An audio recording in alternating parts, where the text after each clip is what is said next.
Donc aujourd'hui, je vais présenter les trois forces principales économiques qui poussent les indices boursiers à monter, à stagner ou à décélérer de ce côté-là. Donc on a la croissance, l'inflation, puis la liquidité. Donc ces trois aspects-là vont super être importants ça va être super important de suivre ça en temps réel, de regarder par exemple, là, les données qui vont sortir par rapport à ces trois concepts-là. Parce que, comme je disais, c'est vraiment ce qui va driver le marché. Puis c'est qui va faire que parfois le marché va peut-être s'accélérer ou il va commencer justement là, à chuter selon le cycle et le régime économique dans lequel on se trouve. Donc, c'est pas important. On a la croissance, l'inflation, puis la liquidité. Puis les trois, comme vous allez voir là, au courant de la présentation, vont être interreliés. Donc, la liquidité est reliée à l'inflation, à la croissance. La croissance, évidemment, est reliée aussi à l'inflation, puis à la liquidité. Je donne un exemple entre la croissance puis l'inflation. Si par exemple, bon, les entreprises commencent à produire un petit peu plus parce qu'il y a plus de demandes, les gens consomment un petit peu plus, bien évidemment, les bénéfices vont suivre, puis la croissance, naturellement, va augmenter.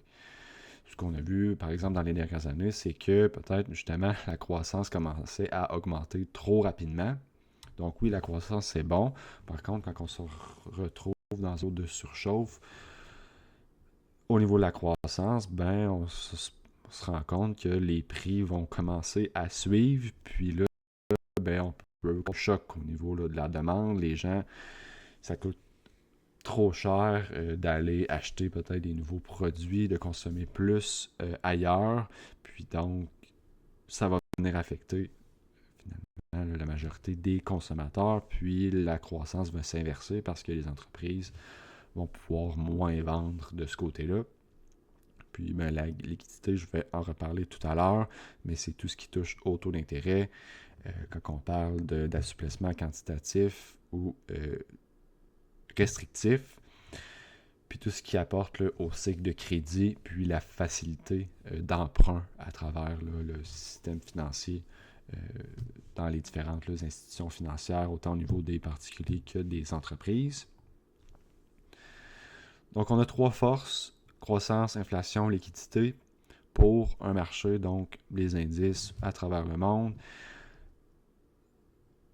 Du côté de la croissance, ce qui est important de comprendre et de savoir, c'est bon, est-ce que l'économie s'accélère?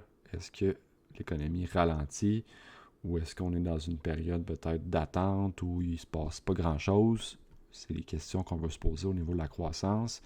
Du côté de l'inflation, parler là brièvement, est-ce que l'inflation monte trop rapidement, ce qui pourrait causer les banques centrales à augmenter les taux d'intérêt, puis diminuer peut-être ici la liquidité pour ralentir cette inflation-là?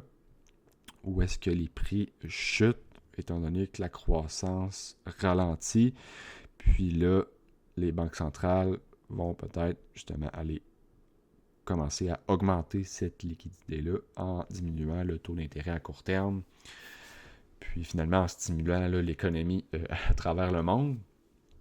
Donc vous voyez, là, vous commencez, j'imagine, à comprendre que les trois sont interconnectés, puis ils vont donner là, la direction, puis la puissance là, des indices boursiers, puis les différents actifs à travers le système financier.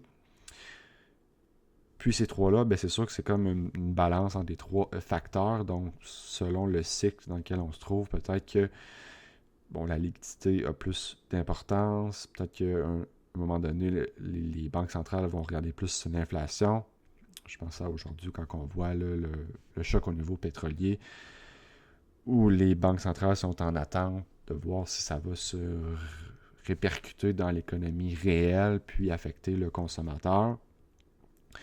Fait que selon où est-ce qu'on se trouve dans l'économie, puis la direction du cycle, ça va être important de comprendre les trois aspects pour justement cibler les données qu'on veut regarder puis qu'on veut prioriser.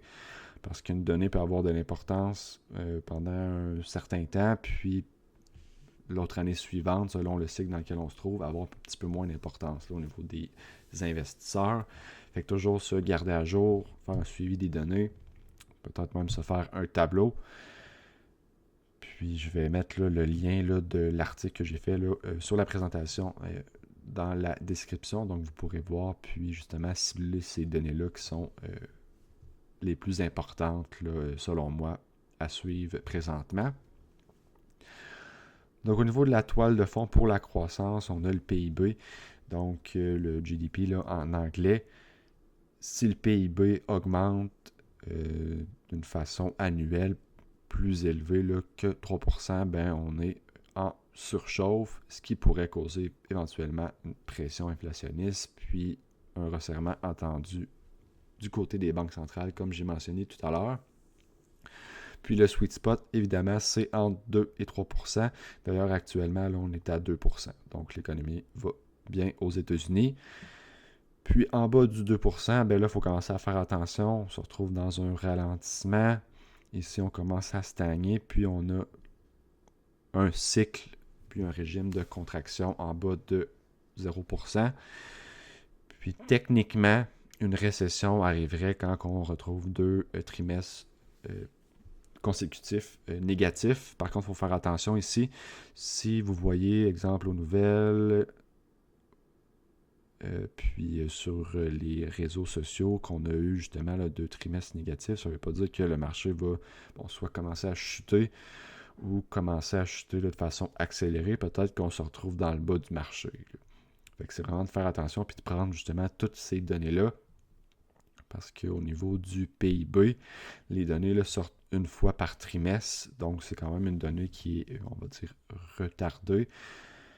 Malgré le fait que la donnée est quand même considérée là, par les investisseurs. Puis un autre point là, que je voulais mentionner,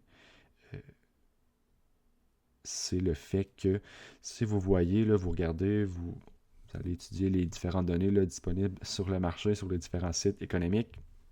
Si vous voyez que quand une donnée sort, le marché va bouger, mais ça veut dire que les investisseurs portent attention à la donnée. S'il y a une donnée qui sort, puis les indices bougent moindrement là, ou pas du tout, ça veut dire que peut-être que la donnée n'a pas nécessairement d'impact.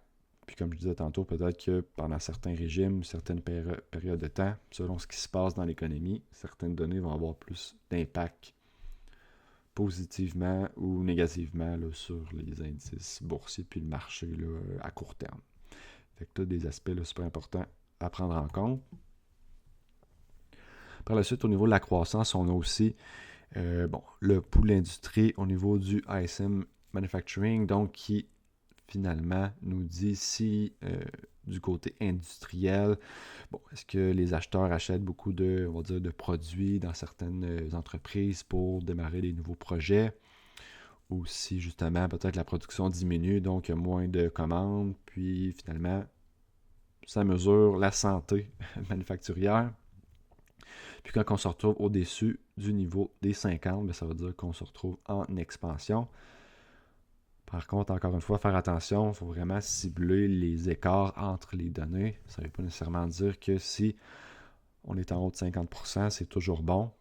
Par exemple, si on se retrouve à un moment donné à, 54% par exemple, puis qu'on se met à chuter à 51% rapidement, puis c'était pas nécessairement là, attendu par le marché, ça pourrait être là, négatif du côté des indices.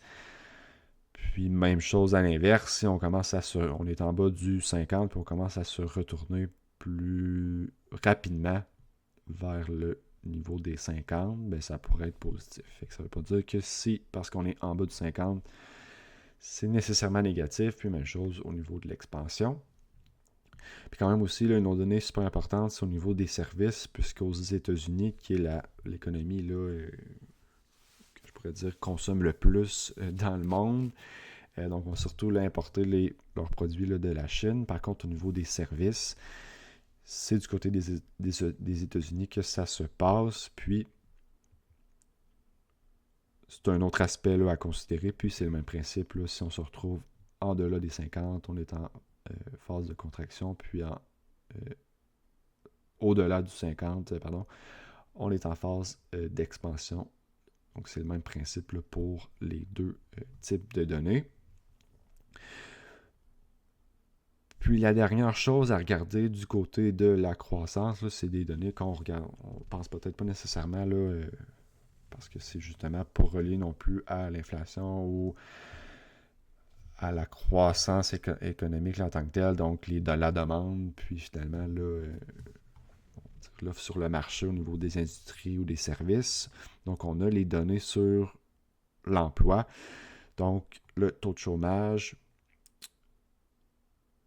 les nouveaux emplois créés au niveau du non-farm payroll, puis jobless claims, donc les demandes de chômage finalement là, hebdomadaires. Donc 3 données très pertinentes à suivre. Actuellement, c'est vraiment au niveau du non-farm payroll qu'on se concentre, surtout avec l'arrivée là, de l'intelligence artificielle, puisque veut pas, ça a un impact sur les nouveaux emplois créés.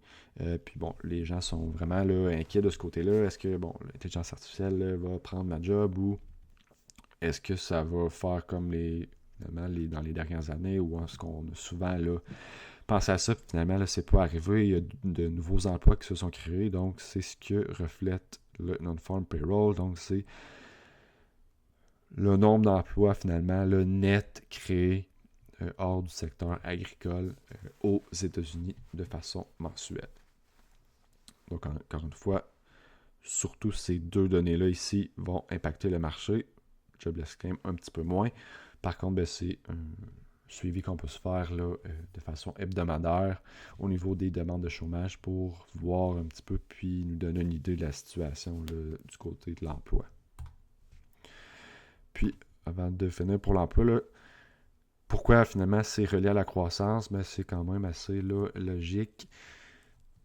Si on a beaucoup de demandes de chômage, ça veut dire que les gens, peut-être ont perdu leur emploi ou vont pas travailler, donc ils vont avoir moins d'argent pour aller dépenser dans l'économie. Puis évidemment, ça va impacter, tout dépendant de l'ampleur de la situation, là, le bénéfice des entreprises qui vendent leurs services ou leurs produits dans l'économie. Maintenant, du côté de l'inflation, on a quand même beaucoup de données. Ce que je veux là, souligner aujourd'hui, c'est vraiment là, la distinction. Donc, évidemment, on a le CPI qui représente l'augmentation des prix. Par exemple, d'une façon, d'une méthode là, annualisée, donc year over year. On a aussi là, le mois par mois. Mais où est-ce que je veux en venir là? J'imagine que la majorité des gens connaissent un petit peu au niveau du CPI, c'est comment que les prix augmentent à travers le temps. Selon finalement basé sur un panier là, de biens qui sont achetés par la majorité des consommateurs. Par contre, encore une fois, c'est super important de faire la distinction entre le CPI puis le Core CPI. Donc, tout ce qui est au niveau Core, on vient exclure l'alimentation puis l'énergie. Donc, c'est les composantes dans le CPI qui ont le plus d'impact parce que c'est sûr que si l'énergie se met à monter, étant donné que l'énergie là, est utilisée dans toute la chaîne de production, puis de commande, là, si on veut, là, donc pour le transport, la machinerie, tout ça, toutes les étapes au niveau de la chaîne de production vont naturellement consommer de l'énergie. Donc, quand le prix de l'énergie, comme on voit actuellement, commence à monter, ça va faire monter quand même assez rapidement le CPI, finalement, là, si je pourrais dire ça comme ça, là, de base. Mais en regardant le core ici, on peut voir à quel point ça vient se refléter puis affecter là, le consommateur. Parce qu'au bout de la ligne, ce qu'on veut savoir, c'est est-ce que le consommateur va être obligé de couper ailleurs, ce qui va affecter la croissance par la suite. Si le prix de l'énergie augmente, par exemple avec le prix là, du baril du pétrole, avec le conflit au Moyen-Orient qu'on voit, donc le prix de l'essence augmente, mais ça n'affecte pas nécessairement là, tant que ça du côté du consommateur, puis il peut quand même continuer d'aller dépenser sur produits et services. Mais ça n'aura pas le même impact que si on avait juste regardé le CPI, puis ça avait monté par exemple de 1%, on va dire en un mois de plus, sur une base annualisée. Donc, ça n'aura pas le même impact que si on avait regardé le Core CPI qui excluait ces deux composantes-là. Puis, ça peut nous permettre, si on veut, de décortiquer la donnée pour voir qu'est-ce qui monte aussi. Donc, d'ailleurs, le CPI puis le Core CPI est sorti ce matin, puis on a vu que c'était au niveau du coût du logement qui a fait monter la donnée un petit peu plus haute que prévu. Puis c'est une des raisons pourquoi là, le marché est baissé un petit peu plus aujourd'hui, puis qu'on nous voit une petite diminution du côté des indices. Puis sinon, on a le PCI qui est finalement là, une pondération, un petit peu comme le SPI, mais un petit peu plus dynamique, qui va changer pour voir si les gens se basent puis vont vers des produits de substitution. Donc, si j'achète un produit, est-ce que je peux changer un petit peu la façon que je consommais pour en acheter un autre? Je ne sais pas, peut-être moins cher, puis sans non plus affecter ma consommation de ce côté-là. Fait que c'est les données que la Fed regarde le plus. Parce que quand que le PCI commence à augmenter, ça confirme vraiment là, que l'inflation commence à s'intégrer dans le système. Si on regarde un scénario comme on voit là actuellement avec le pétrole. Puis sinon, on a le PPI, donc c'est les données qui sortent en amont là, de la chaîne d'approvisionnement. Donc, c'est les dépenses au niveau, par exemple, industriel, des commandes qui sont faites, comment que les prix vont augmenter. Mais ça ne reflète pas nécessairement tout de suite comment la facture va se transférer là, vers les consommateurs. Puis pour finir, on a quand même le salaire moyen. Donc, comme on a vu en 2021, quand l'inflation a commencé à augmenter assez rapidement, les salaires ont commencé à suivre aussi, puis on a vu des augmentations finalement là, salariales assez élevées. Puis encore une fois, ça confirmait là, que l'inflation allait continuer d'augmenter pendant un certain temps si on n'avait pas d'intervention de la part de la Fed ou des différentes banques centrales à travers le monde.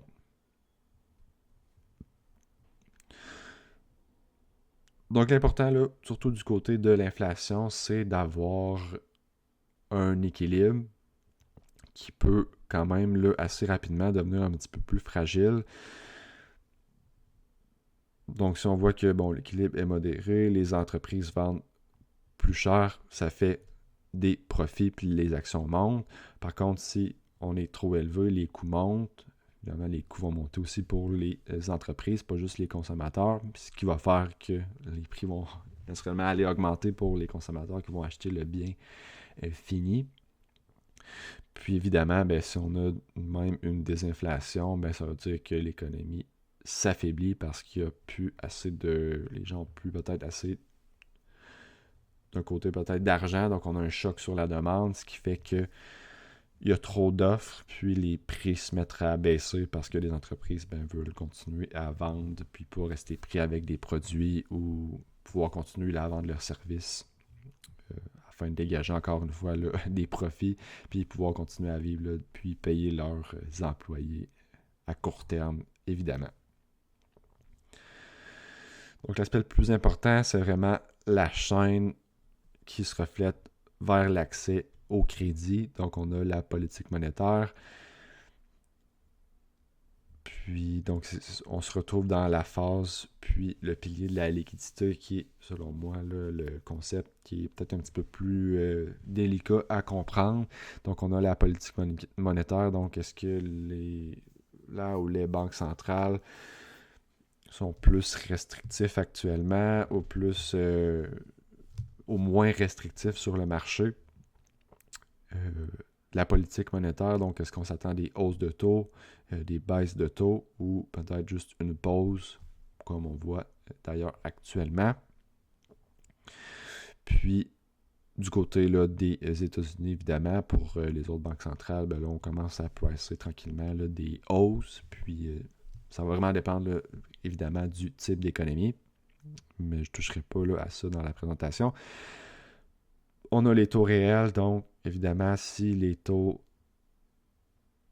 se retrouve en delà là, du taux d'inflation prévu, ben c'est sûr que les taux réels vont se retrouver, par exemple, dans le négatif, puis ça va stimuler l'accès au crédit parce que le coût, finalement, là, des emprunts va être vraiment moindre. Donc, un autre concept que je répète souvent, super important à comprendre. Puis, on a l'assouplissement, puis le resserrement quantitatif, que là, c'est la Fed qui décide d'acheter certains actifs, puis de les ajouter sur sa balance sheet pour soit stimuler ou contrer un petit peu là, du côté de l'économie pour la ralentir selon, justement, l'inflation puis la croissance dans laquelle on se trouve.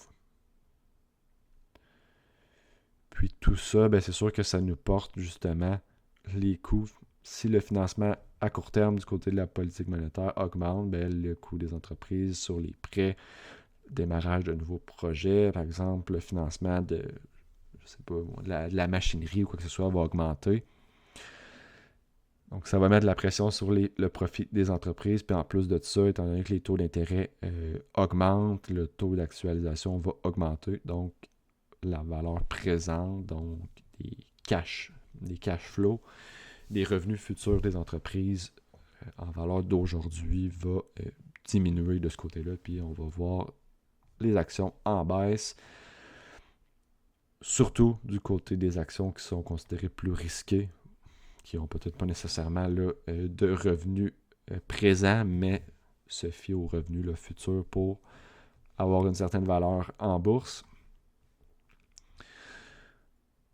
Donc ici, je laisse un petit là, tableau récapitulatif, mais comme je dis, je vais mettre le lien là, de mon article dans la description, donc vous pourrez aller lire ça, puis j'ai sorti les tableaux des différentes données. Donc, vous pouvez voir qu'on peut suivre là, selon le pilier, les différentes choses ici. Bon, j'ai peut-être pas un petit peu moins parlé de niveau de la liquidité, mais bref, on peut quand même suivre au niveau de la politique monétaire assez facilement. Les taux réels, j'en ai déjà parlé assez souvent. La balance sheet aussi, c'est disponible en ligne, puis les conditions de crédit là, qui reflètent un petit peu toutes les données qu'on a vues aujourd'hui. Puis ce qui est super intéressant là, que je trouve assez pertinent, c'est que tout ça se reflète dans un graphique, dans une image, qui est la courbe des taux d'intérêt. Donc j'en ai déjà parlé dans d'autres capsules, d'autres vidéos. Si on prend une courbe de taux d'intérêt, puis on la décortique, les taux à long terme vont refléter la croissance ou le risque d'inflation. Puis, par exemple, on a une courbe normale ici, puis la courbe elle, se met à monter plus rapidement à long terme. Désolé pour le dessin, je fais mon possible. Se met à monter le plus rapidement, ça reflète qu'il y a un risque peut-être d'inflation, puis que la Fed va devoir commencer peut-être éventuellement à augmenter les taux à court terme. Fait qu'on voit que ça représente un petit peu là, ce que j'ai parlé aujourd'hui. Puis même chose pour la croissance, on commence à être en surchauffe. La courbe va probablement se retrouver, donc, comme on appelle ici, en bear steepener, où les taux d'intérêt à long terme vont monter plus vite que ceux à court terme. Puis éventuellement, on va se retrouver en bear flattener, où la Fed va devoir augmenter à court terme pour baisser cette inflation-là, si justement elle se matérialise. Donc, il y a des investisseurs là, qui font juste trader la courbe de taux, puis les différences avec justement ces données-là, puis ce que le marché anticipe. Fait que c'est super pertinent, puis ça nous donne une idée de comment justement lire. Donc, si on avait à regarder là, aucune donnée, même si c'est super important là, d'aller les voir quotidiennement, du moins à chaque semaine, on pourrait juste regarder la courbe de taux, les différences, comment que la courbe va bouger. Puis ça nous donnerait là, déjà une bonne idée de ce que le marché là, anticipe. Évidemment, on peut avoir quand même des surprises du côté des données économiques, mais la courbe là, va refléter là, tout ce qui est pris en compte là, par le marché en temps réel. Là. Donc, c'est un point que je voulais amener, puis ce qui est super pertinent. Puis du fait là, pourquoi là, que je mets l'emphase sur les taux d'intérêt régulièrement, parce que ça va venir pricer tout ce qu'on a vu aujourd'hui, puis toutes les trois piliers, qui est la croissance, l'inflation, puis la liquidité. Donc, si jamais vous avez des questions, vous n'êtes pas sûr de certains concepts, je vous encourage là, à reculer la vidéo ou la réécouter là, autant de fois que vous voudrez, ou même mettre vos questions dans les commentaires ou me contacter si vous voulez en privé sur Substack.